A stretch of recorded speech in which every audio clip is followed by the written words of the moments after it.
احنا النهارده جايين نزور دير القديس يحنس القصير على طريق العلمين. ده يا جماعه في منطقه وادي النطرون. احنا هنبدا جولتنا، هنتفرج على كل حته في الدير، هنكتشفها وناخد بركه الدير. خليكم معانا ويلا بينا نبدا الجوله.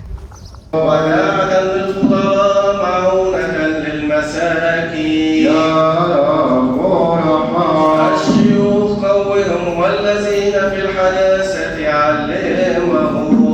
ومعانا قدس ابونا مقار هيكلمنا عن الدير باختصار وهيعرفنا كل حاجه موجوده في الدير. سلام يا ابونا. سلام، ازيك يا مارينا؟ ازيك يا ابونا؟ الدير يعتبر من اول الاديره هنا على طريق العلمين.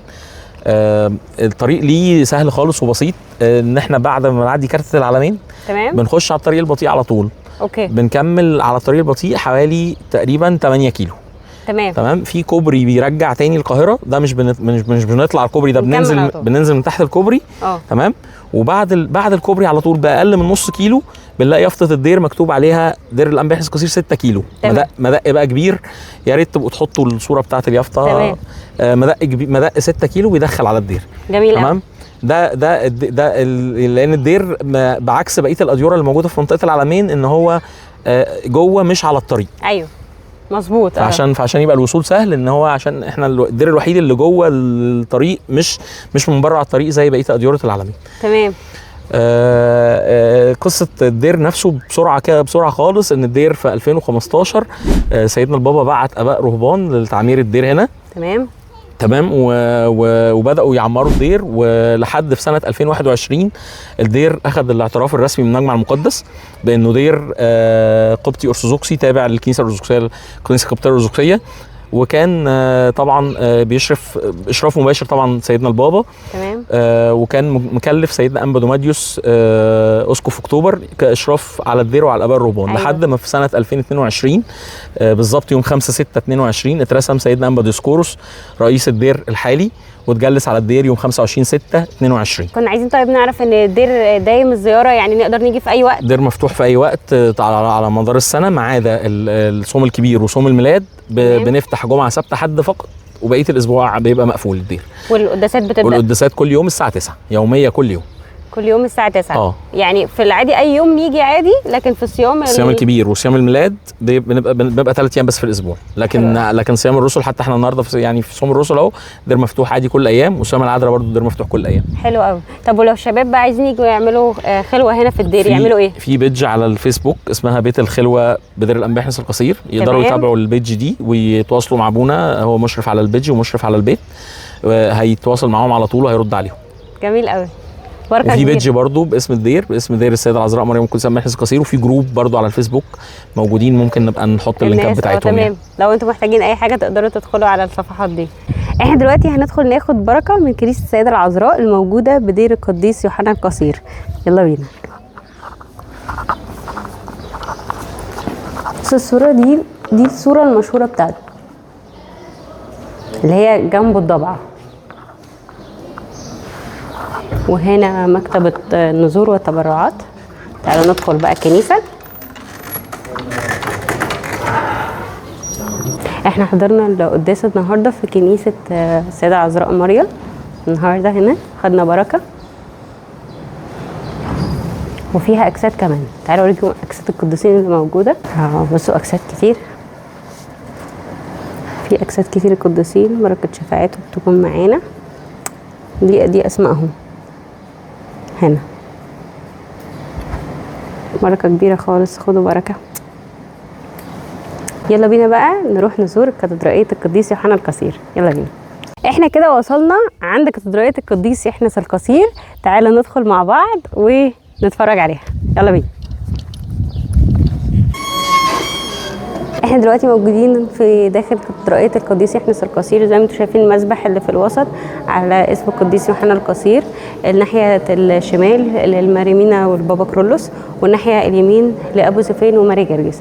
الكنيسة شكلها مختلف في المرة دي، لأن زي ما انتم شايفين الأيقونات اللي موجودة بعيدا عن حامل الأيقونات اللي هو المعتاد، هي معمولة بالرسم الإزاز، وبتحكي قصة الأهم قصص اللي موجودة في الكتاب المقدس، يعني قصص الفاصلة في الكتاب المقدس. هتلاقوا مثلا من أول إبراهيم، قصة أبونا إبراهيم وطاعة إسحاق وموسى ولوحي الشريعة، وهكذا يعني لحد العهد القديم كله. وبجانب الصور دي طبعا الصور دي بتبان زي ما انتم شايفين كده، النور بيخليها توضح يعني. جنبيها برضو الايقونات المعتاده، ايقونات القديسين. شوف لو شايفين هنا دي قديسه مهرائيل، ودي الام دولاجي، وهنا قديس ابانوب والانبا برام والانبا رويس. كنيسه جميله، يا ريت تيجوا هنا وتاخدوا بركه وتصلوا قداس هنا في كنيسه القديس يحنس القصير. كاتدرائية أنبا يحنس دشنا قداسة البابا بحضور 14 أب أسقف، بمشاركة 14 أب أسقف. جميل. في يوم 30/10/21 كان بعد الاعتراف بالدير. و30/10/21 30/10 ده هو عيد القديس أنبا يحنس اللي بيوافق 20 بابا، عيد نياحة القديس أنبا يحنس شفيع الدير بيوافق 20 بابا.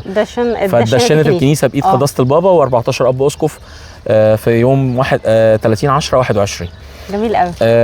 ورانا قصر. عايزه اسال واتسك على المبنى ده قصر الضيافه بتاع الدير، وده حاجه من احدث المباني في الدير. افتتحوا سيدنا انبا ديسكوروس يوم 7/1/26 السنه دي. ده قصر ضيافه يعتبر ده الخاص باسر الرهبان وضيوف ويعني ضيوف الاباء يعني. تمام. لو رحنا هناك كده برضو هنلاقي بيت الخلوه وبيت خلوه الشباب. ويمكن قلت لكم ان على بيت الخلوه في كنيسه باسم الملاك ميخائيل. نعرف كده ان في الاديره ان حصون الاديره دايما تتسمى الكنائس فيها باسم الملاك ميخائيل. ايوه صحيح. تمام. بس عشان طبعا احنا دير جديد ما فيهوش حصن، فسيدنا يعني حب ان يكون في كنيسه باسم الملاك ميخائيل على سطح الدير، لان الملاك ميخائيل هو طبعا حارس البريه وحارس الاباء يعني. اكيد. لو لفينا وشنا برضو هناك هنلاقي ان في مبنى خدمات للدير. تمام. مبنى الخدمات ده بيتكون من 8 طوابق. بدايه من الدور الارضي هو ورشه للليزر واعمال النجاره والاركات. تمام. وفي برضو هيبقى في برضو يعني زي مطبعه كده صغيره للدير. حلو قوي يا منى. الدور اللي بعديه هيبقى فرن الدير. الدور اللي بعديه هيبقى بيت لحم الخاص بعمل القربان عشان الكنايس. بعد كده هيكون في مشاريع للدير، مصنع صابون ومصنع شمع ومكتبه استعاريه للاباء. حلو قوي. يعني المبنى كله، مبنى الخدمات ده هيبقى مشاريع. طب مشاريع وخدمات الاباء. جميل قوي. جميل. نختم بقى اخر دورين في المبنى بمستشفى الاباء. دول هتبقى مستشفى العياده للاباء، وطبعا فيها بكل محتوياتها وصيدليه وعيادات خارجيه. طبعا بنستقبل الدكاتره اللي بيجوا يخدموا الاباء. على سطح المبنى الخدمات نختمه بالكنيسه. كنيسه فيها 3 مذابح. شايفين الكنيسه اللي ورايا هناك دي كنيسه ال3 مقرات القديسين. بس الكنيسه دي خاصه بالاباء الرهبان زي ما ابونا قال لنا، حتى مكتوب عليها يافطه هناك ممنوع الدخول، لان كمان الكنيسه دي جنبها الالالي بتاعه الرهبان. فاحنا مش هنقدر نصور، بس هي موجوده، حبينا نوريكم شكلها جنب الكاتدرائيه على طول.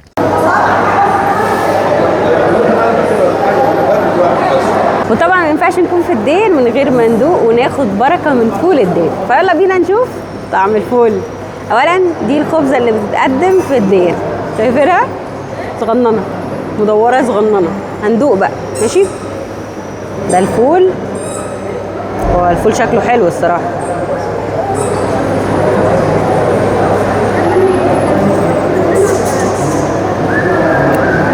اولا الخبزه دي طعمها حلو جدا بجد. الفول بقى حلو قوي، الفول مختلف، تحسوا فول يعني تعبانين فيه جامد يعني. فول جميل قوي، بركه كبيره جدا جدا.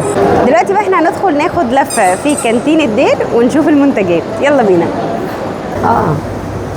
دي منتجات الدير انبا يحنس القصير.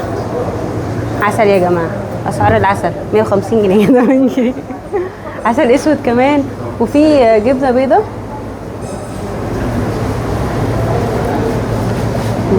ودلوقتي بقى يلا بينا ندخل نشوف مكتبة الدير. يلا بينا. مطارات. اوكي.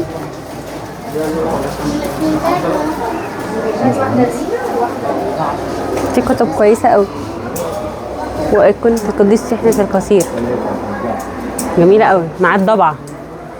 طبعا شفيع الدير هو القديس انبا يحنس القصير اللي عاش في القرن الرابع، اللي كان احد تلاميذ القديس انبا بموى وانبا يحنس القصير وانبا بشوي الرجل اللي كان يحب مخلصنا الصالح. دول كانوا اخوات في الرهبانه. ايوه كانوا في نفس الوقت. صحيح. وكانوا تلاميذ لانبا بموى.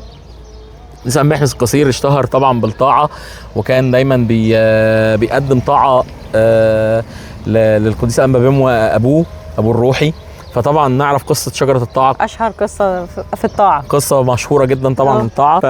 فأنبا يحنس القصير طبعا أنبا بموى أبوه قال له اداله شجرة ناشفة وقال له زرعها، فطبعا ده بالمنطق انه ما ينفعش، لكن أنبا بموى لاجل طاعته لأبوه حط زرع الشجرة وحطها الخشبة الناشفة وقعد يسقيها مدة 3 سنين، يسقي خشبة ناشفة مدة 3 سنين باستمرار. أيوة. وطبعا كانت بعيدة، مسافة بعيدة عن المكان اللي هم فيه، فكان يروح أنبا يحنس على طول يوميا يسقي الخشبة الناشفة دي لمدة 3 سنين لحد ما الخشبة دي طلعت ثمر، وكان ثمر نبق. واحنا هنا في الدير عاملين شجرة على مثال شجرة الطاعة، يعني هي مش شجرة الطاعة الحقيقية موجودة، لا الحقيقة مش موجودة، الحقيقة مش موجودة، بس عاملين واحدة كمثال. احنا عاملين كمثال اهي، هي ورانا قدامنا اهي، اللي هي في اللي هي في الاطار دي شجرة نبق زيها نفس ثمر اللي طلع شجرة الطاعة اللي هو النبق. احنا عملنا شجرة شبيهة بيها يعني عشان تبقى على مثال شجرة الطاعة. طبعا لما أنبا بموى شاف الثمر راح مسك الثمره دي وقال اقبلوا خدوا الثمر ده يا اباء، لان دي ثمره الطاعه، لان من طاعه أنبا يحنس. اكيد. في قصه كمان مشهوره عن أنبا يحنس لطاعته، ان هو في مره ابوه كانوا ساكنين جنب مقابر، ففي المقابر دي في أنبا بموى عدى فشاف ان في قله في المقابر، فراح قال له يا أنبا يوحنا، او يا يوحنا يا ابني يعني، روح هات القله اللي في المقابر دي عشان نشرب فيها. فقال له يا ابويا انا اعرف ان في المقابر في ضبعه. أيوة. اعمل ايه في الضبعه؟ قال له لو لقيت الضبعه اربطها وهاتها.